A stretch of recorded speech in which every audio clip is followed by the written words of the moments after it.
हर हर महादेव मित्रों, नमस्कार। आप सभी लोगों का एक बार फिर से स्वागत है आपके अपने YouTube चैनल पर।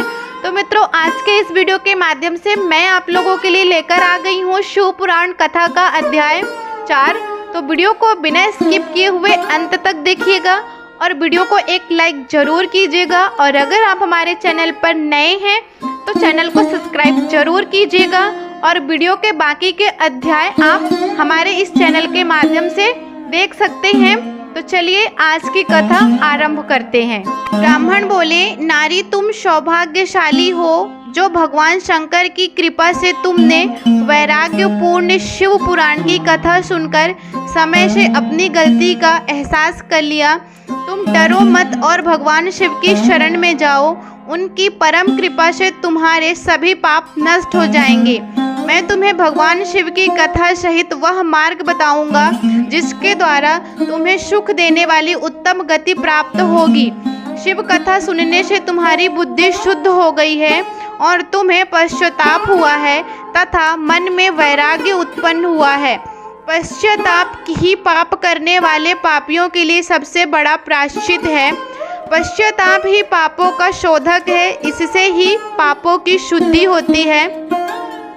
सत्पुरुषों के अनुसार पापों की शुद्धि के लिए प्रायश्चित पश्चाताप से ही संपन्न होता है। जो मनुष्य अपने कुकर्म के लिए पश्चाताप नहीं करता है वह उत्तम गति प्राप्त नहीं करता, परंतु जिसे अपने कुकृत्य पर हार्दिक पश्चाताप होता है वह अवश्य ही उत्तम गति का भागीदार होता है, इसमें कोई शक नहीं। शिव पुराण की कथा सुनने से चित्त की शुद्धि एवं मन निर्मल हो जाता है। शुद्ध चित्त में ही भगवान शिव व पार्वती का वास होता है। वह शुद्ध आत्मा पुरुष सदा शिव के पद को प्राप्त होता है। इस कथा का श्रवण सभी मनुष्यों के लिए कल्याणकारी है, अतः इसकी आराधना व सेवा करनी चाहिए। यह कथा भव बंधन रूपी रोगों का नाश करने वाली है। भगवान शिव की कथा सुनकर हृदय में उसका मनन करना चाहिए, इससे चित्त की शुद्धि होती है। चित्त शुद्धि होने से ज्ञान और वैराग्य के साथ महेश्वर की भक्ति निश्चय ही प्रकट होती है तथा उनके अनुग्रह से दिव्य मुक्ति प्राप्त होती है। जो मनुष्य माया के प्रति आसक्त है वह इस संसार बंधन से मुक्त नहीं हो पाता है। हे ब्राह्मण पत्नी, तुम अन्य विषयों से अपने मन को हटाकर भगवान शंकर की इस परम पावन कथा को सुनो। इससे तुम्हारे चित्त की शुद्धि होगी और तुम्हें मोक्ष की प्राप्ति होगी। जो मनुष्य निर्मल हृदय से भगवान शिव के चरणों का चिंतन करता है उसकी एक ही जन्म में मुक्ति हो जाती है। सूत जी कहते हैं, शौनक यह कहकर वह ब्राह्मण चुप हो गए। उनका हृदय करुणा से भर गया, वे ध्यान में मग्न हो गए। ब्राह्मण उस वक्त उपदेश सुनकर चंचला के नेत्रों में आनंद के आंसू छलक आए। वह हर्ष भरे हृदय से ब्राह्मण देवता के चरणों में गिर गई और हाथ जोड़कर बोली, मैं कृतार्थ हो गई। हे ब्राह्मण, शिव भक्तों में श्रेष्ठ स्वामिनी, आप धन्य हैं। आप परमादर्शी हैं और मधु मैं नरक के समुद्र में गिर रही हूँ, कृपा कर मेरा उद्धार कीजिए।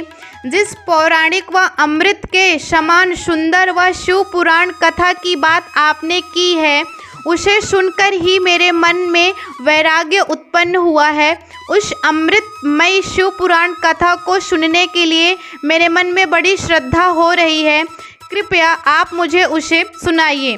सूत जी कहते हैं, शिव पुराण की कथा सुनने की इच्छा मन में लिए हुए चंचला उन ब्राह्मण देवता की सेवा में वहीं रहने लगी।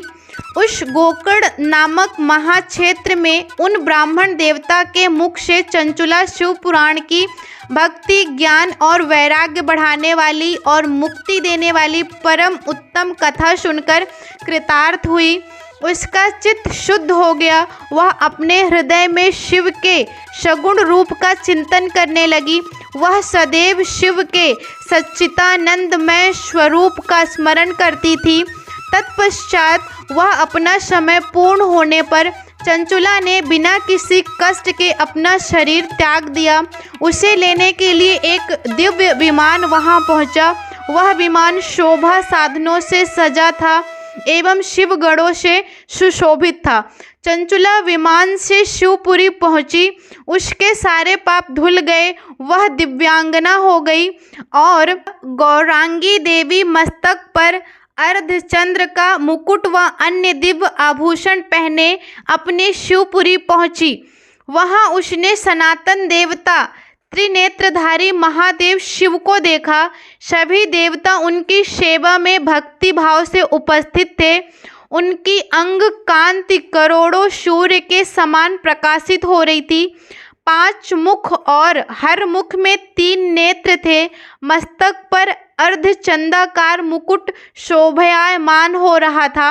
कंठ में नीला चिन्ह था। उनके साथ में देवी गौरी विराजमान थी, जो विद्युत पुंज के समान प्रकाशित हो रही थी। महादेव जी की कांति कपूर के समान गौर थी। उनके शरीर पर श्वेत वस्त्र थे तथा शरीर श्वेत भस्म से युक्त था। इस प्रकार भगवान शिव के परम उज्ज्वल रूप से दर्शन कर चंचुला बहुत प्रसन्न हुई।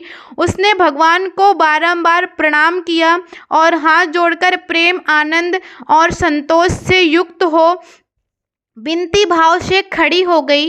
उसके नेत्रों से आनंद अश्रु की धारा बहने लगी।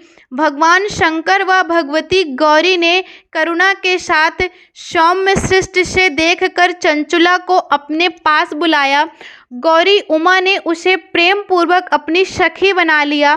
चंचला सुख पूर्वक भगवान शिव के धाम में उमा देवी की सखी के रूप में निवास करने लगी। तो मित्रों, शिव पुराण का 4था अध्याय यहीं पर समाप्त हुआ। उम्मीद करती हूँ कि शिव पुराण की यह कथा सुनकर आप लोग जरूर से ही आनंदित हो रहे होंगे।